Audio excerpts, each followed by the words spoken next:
கோபிநாத் சென்னையிலேருந்து ஒரு கேள்வி கேட்டிருக்கார். நவாம்ச கட்டத்திற்கு பார்வை பலம் உண்டா? இது எப்படி கேள்வி தப்பாகி போச்சு. நவாம்ச கட்டத்தில் கிரகங்களுக்கு பார்வை பலம் உண்டா என்று தான் கேட்டிருக்க வேண்டும். நவாம்ச கட்டத்திற்கு பார்வை பலம் உண்டா என்று கேட்டது தவறாக அமைந்து விட்டதல்லவா கேள்வி. அப்படி கேட்கக்கூடாது. நவாம்ச கட்டத்திலே கிரகங்களுக்கு பார்வை பலம் உண்டா என்று கேட்க வேண்டும். அப்படி கேட்கும் பொழுது பார்வை பலம் உண்டு என்பதுதான் என்னுடைய அபிப்பிராயம். ராசி கட்டத்தில் பார்ப்பது போலவே நவாம்ச கட்டத்திலும் கிரகங்களின் பார்வையை கவனித்து தீர்மானித்து கொண்டோம் என்றால் பலன்கள் சற்று துல்லியமாக அமையும்.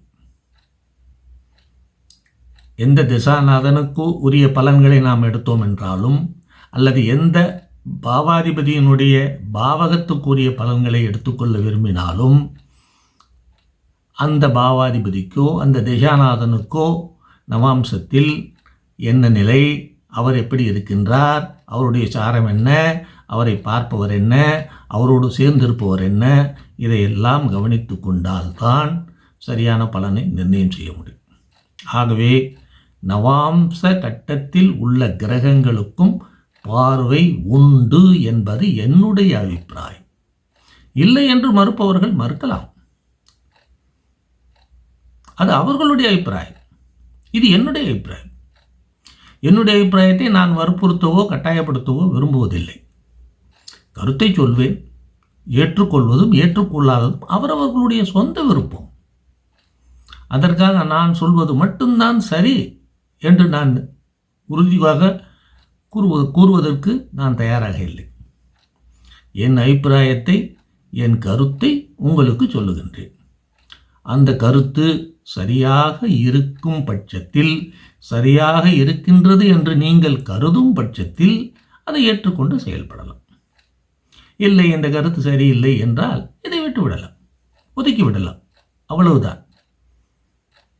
ஆகவே என்னுடைய அபிப்பிராயம் என்னவெனில், நவாம்ச கட்டத்திலும் கிரகங்களுக்கு பார்வை பலம் உண்டு என்பதுதான். அதை தெரிந்து செயல்படுங்கள், ஒன்றும் தவறில்லை.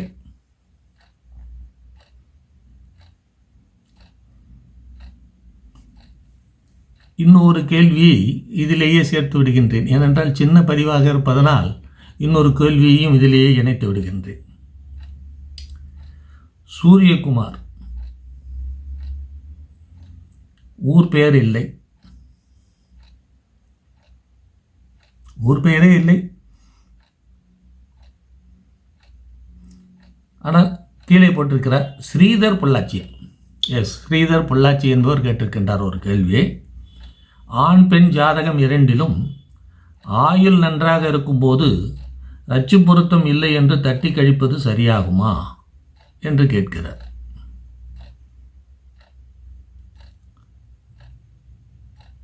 இப்பொழுதுதான் இதை பற்றி ஒரு பதிவு சொன்னேன். இந்த 10 பொருத்தம் என்பதே சரியில்லாத விஷயம் என்று சொல்லியிருக்கின்றேன். அதிலே ஒன்றுதான் இந்த ரட்சி பொருத்தம். நான் 10 பொருத்தத்தை எடுத்துக்கொள்வதே இல்லை, ஜாதக பொருத்தத்தை தான் எடுத்துக்கொள்கிறேன். இந்த ரஜ்ஜு பொருத்தம் வருகின்றது, எதில் வருகிறது? 10 பொருத்தத்தில் வருகிறது. 10 பொருத்தம் எதற்கு பார்க்க வேண்டும்? நாம நட்சத்திரங்கள், பேர் பொருத்தத்துக்கு பார்க்க வேண்டியது. அது ஜாதக பொருத்தத்தில் வராது.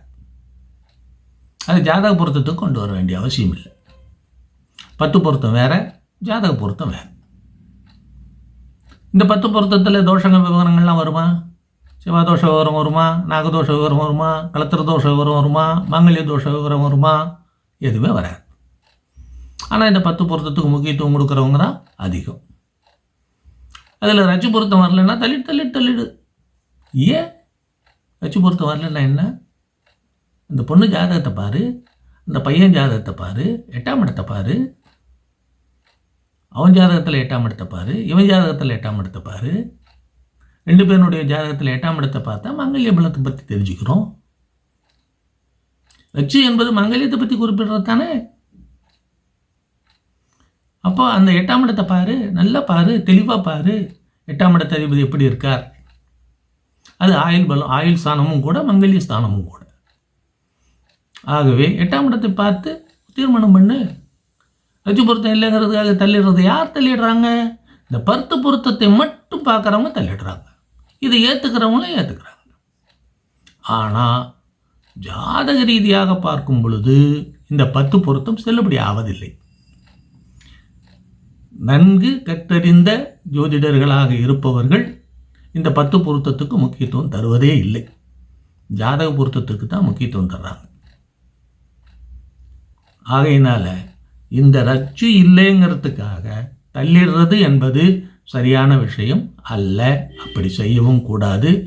ஜாதகத்தை பார்த்து, இருவருடைய ஜாதகத்தையும் ஜாதகத்திலும் 8ஆம் இடமாகிய மங்கல்ய ஸ்தானத்தை நன்கு கவனித்து, 7ஆம் இடத்தையும் கவனித்து, நான் இதற்கு முன்பு பதிவிலே சொல்லியிருக்கின்றேன் எதையெல்லாம் கவனிக்க வேண்டும் என்று திருமண பொருத்தத்திற்கு, அதையெல்லாம் பார்த்து கவனித்து செய்தால் சரியாக இருக்கும்.